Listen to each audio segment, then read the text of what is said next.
ప్రేక్షకులకి ఆ లలితాంబిక అమ్మవారి యొక్క అనుగ్రహం పరిపూర్ణంగా కలగాలని మనస్ఫూర్తిగా కోరుకుంటూ మనం ఈరోజు చెప్పుకోబోయేటువంటి అతి ముఖ్యమైనటువంటి టాపిక్ ఏమిటి అంటే, మనము ఈ యొక్క జన్మలో లైఫ్ జన్మించినప్పుడు ఒక యోగంలో జన్మిస్తాం. అది పర్టికులర్గా పూర్వజన్మ కర్మ. ఆ పూర్వజన్మ కర్మను కనుక మనం సెట్ చేసుకోగలిగితే, అది ఏ రూపంలో వస్తుందో తెలుసుకోగలిగితే, దాని జోలికి వెళ్లకుండా మనం జాగ్రత్త పడగలిగితే 100% మనం సేవ్ అవుతాం. గుర్తుపెట్టుకోండి, అది ఒక్కొక్క లగ్నానికి ఒక్కొక్క రకంగా ఉంటుంది. బట్ నేను మీకు ఇప్పుడు చెప్పేది ఒక్కొక్క లగ్నాన్ని బట్టి జనరల్గా చెప్తాను. బట్ పర్సనల్ చార్ట్లో ఆ యొక్క పూర్వజన్మ కర్మకారకుడు కాంబినేషన్స్ని బట్టి మారుతూ ఉంటుంది. అది అద్భుతమైన యోగాన్ని ఇస్తుంది, ఒకసారి డౌన్ఫాల్ని చేస్తుంది.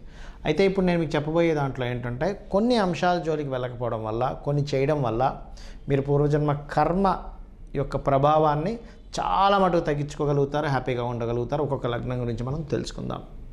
కుంభలగ్నము, కుంభరాశి. మీకు పూర్వజన్మ కర్మ దేంతో బాగా కనెక్ట్ అవుతుంది? బాగా కనెక్ట్ అవ్వడం అంటే ఇన్ సెన్స్, వాళ్ళతోనే మీ యొక్క జీవితం ముడిపడి ఉండడం. అది గొడవ కానివ్వండి, ప్రేమ కానివ్వండి, ఒక సహకారం కానివ్వండి, వాళ్ళు మీకు ఏదైనా సహాయం చేయడం కానివ్వండి, లేదా మీరు వారికి ఏదైనా సరే సపోర్ట్ చేయడం కానివ్వండి, ఇవన్నీ కూడా తల్లి రూపంలో, రిలేషన్స్లో తల్లి రూపంలో, లేదా ఒక గురువు రూపంలో కనెక్ట్ అవుతుంది, లేదా ఒక విద్యా రూపంలో కనెక్ట్ అవుతుంది. చంద్రుడు పాడయ్యాడు, మీరు మీ యొక్క తల్లిగారితో లేదా అత్తగారితో కనెక్టివిటీస్ అనేవి పెద్దగా ఉండవు. ఒకవేళ ఉన్నా ఏదో ఒక డిస్టర్బెన్సెస్ రూపంలో ఉంటూ ఉంటాయి. అప్పుడు మీరు వెంటనే అర్థం చేసుకోవాల్సింది ఏంటంటే, మీ మూన్ పాడయ్యాడు, మూన్ రిలేటెడ్ సంబంధించిన కర్మ నేను అనుభవిస్తున్నాను. అలా కాకుండా మీ యొక్క జూపిటర్ పాడయ్యాడు, అప్పుడు ఏమవుతుంది, గురుత్వ సంబంధించినవి. ఒక్కొక్కసారి పాడవ్వాలని కూడా రూల్ ఉండదు అక్కడ. అది కర్మ డైరెక్ట్గా కనెక్ట్ అవుతుంది. కనెక్ట్ అయినప్పుడు దాని సిమ్టమ్స్ అర్థమైపోతుంటాయి. మీరు ఎక్కువ గురువులకు సేవ చేయడం కానీ లేనట్లయితే, అంటే ఏమిటి, పాస్ట్ లైఫ్ మీరు గురువుకి సమ్ బ్యాలెన్స్ ఉన్నారు అక్కడ. నేను చెప్పేది పర్ఫెక్ట్గా ఉండే గురువుల గురించి, ఏదో వేషధారణ ఏదో చేసేసి మేము గురువులు అని చెప్పుకునే వాళ్ళ గురించి చెప్పట్లేదు. స్వచ్ఛంగా వాళ్ళు భగవత్ సంబంధించిన దాని గురించి మీకు చెప్తారు. భగవత్ తత్వాన్ని తెలుసుకునేటువంటి గురువులు, మీకు భగవత్ సంబంధించిన తత్వాన్ని బోధించే గురువుల గురించి చెప్తున్నాను.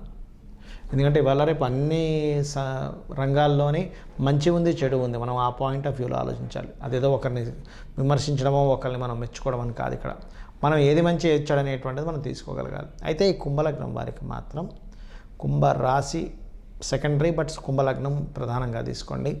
మీరు చంద్ర గురు గ్రహాల దగ్గర దీపారాధన చేయండి. పర్టికులర్గా ఎవరి దగ్గర నుంచి ఏదైనా సబ్జెక్ట్ నేర్చుకునేటప్పుడు మీరు బాగా లాభం పొందుతున్నాడు అంటే, మీరు అక్కడ ఆ యొక్క గురువు ద్వారా మీకు ఏదో కర్మ మిగిలింది, లేదా మీరు నేర్పించడం ద్వారా అవతల వాళ్ళకి ఇబ్బంది పడుతున్నారంటే సంథింగ్ మీరు పూర్వజన్మలో ఏదో సంథింగ్ కర్మ మీకు బ్యాలెన్స్ ఉండి ఇబ్బంది అవ్వబోతుంది. అలాగే కొంతమందికి పూర్వజన్మ కర్మ గురువు రూపంలో వచ్చేటప్పుడు ఓవర్ ఫ్యాట్ కూడా అయిపోతారు. కదల్లేని ఫ్లాట్, కొలెస్ట్రాల్ ఎక్కువైపోతుంది, ఓవర్ ఫ్లాట్ అవ్వడం వల్ల ఇబ్బంది అవుతుందండి అంటూ ఉంటారు. ఇటువంటివి కూడా ఇస్తూ ఉంటాడు గురువు. అలాగే మరొక విషయం ఏంటంటే, ఇక్కడ గమనించుకున్నట్లయితే మీకు పర్టికులర్గా మీ జన్మజాతకంలో దీని నుంచి బయటపడాలి అంటే, ఇప్పుడున్న సిచ్యువేషన్ నుంచి బయటపడాలి అంటే, మీరు విష్ణు సహస్రనామం ఎంత విష్ణువుని తలుచుకుంటే, ఓం మధుసూదనాయ నమః లేదా ఓం నమో నారాయణాయ, మీకు విష్ణు సహస్రనామాల్లో ఏ నామైనా చేసుకోండి, 100% మీరు బయటపడగలుగుతారు. అదేవిధంగా మరొక విషయం ఏంటంటే, ఇక్కడ గోవుకి బియ్యపు పిండి లేదా బియ్యం తినిపించడం, లేనట్లయితే అరటికాయలు తినిపించడం, ఇవి చేసినట్లయితే ఖచ్చితంగా మీ యొక్క కర్మ నుంచి మీరు బయటపడగలుగుతారు. అన్ని విధాలు బాగుంటుంది. చాలామందికి డేట్ ఆఫ్ బర్త్ ఉండదు. మరి అలాంటప్పుడు పూర్వజన్మ కర్మను తెలుసుకోవడం ఎలాగా అనేటువంటి చాలామందికి డౌట్ వస్తూ ఉంటుంది. ఇక్కడ మీ లైఫ్లో జరిగేటువంటి కొన్ని సంఘటనలు తీసుకొని, ఓకే నా లైఫ్ దీంతో కనెక్ట్ అయ్యి ఉందన్నమాట అని అనుకుని కూడా మీరు చేసుకోవచ్చు. అంటే ఉదాహరణకి ఎక్కువ అప్పుల పాలైపోతున్నామండి, బంధువర్గంలో అప్పుల పాలు ఇచ్చే నేను ఇబ్బంది పడుతున్నా అంటే, మీ పూర్వజన్మ కర్మ దాంతో కనెక్ట్ అయింది. అప్పుడు మీరు సూర్య నమస్కారాలు చేసుకోండి. అలా కాదండి, నాకేదో కలిసి వస్తుందని అన్నారు, నేను దానికోసం తిరుగుతున్నానంటే, మీరు ఖచ్చితంగా విష్ణు సహస్రనామాలు చేసుకోవాలి. అప్పుడు కానీ మీరు బయటపడరు, గుర్తుపెట్టుకోండి.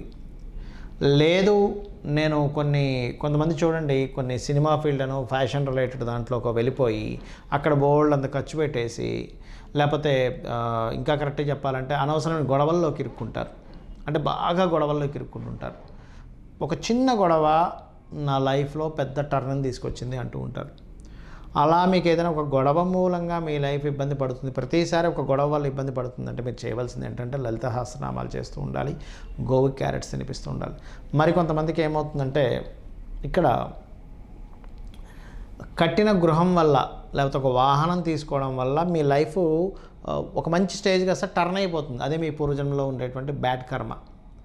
అలాంటప్పుడు చేయవలసింది ఏంటంటే సుబ్రహ్మణ్యేశ్వర స్వామి ఆరాధన చేయాలి. అలా కాకుండా మీరు ఉదాహరణకి జీవిత భాగస్వామి ఎంటర్ అయినప్పటి నుంచే నా లైఫ్ టర్న్ అయింది అంటూ ఉంటారు. అలాంటప్పుడు మీరు చేయవలసింది దక్షిణామూర్తి ఆరాధన. మరికొంతమందికి ఏమవుతుందంటే ఇక్కడ సమ్ టైమ్స్ మీరు ఏదైనా ఒక ఫుడ్ రిలేటెడ్ సంబంధించిన బిజినెస్లోకి ఎంటర్ అవ్వడం వల్ల ఇబ్బంది అవుతుంది. అలాంటప్పుడు మీరు చేయవలసింది ఏంటంటే వెంకటేశ్వర స్వామి ఆరాధన.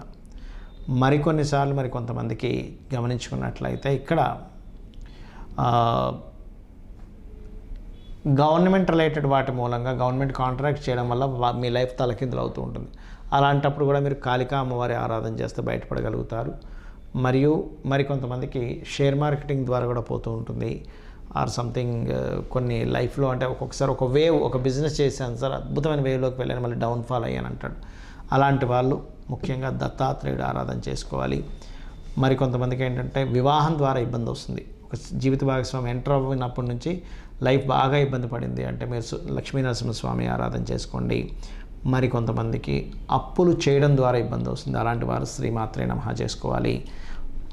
మరికొంతమందికి ఎట్లా ఉంటుందంటే వారికి తల్లితోనే విభేదాలు ఉంటాయి.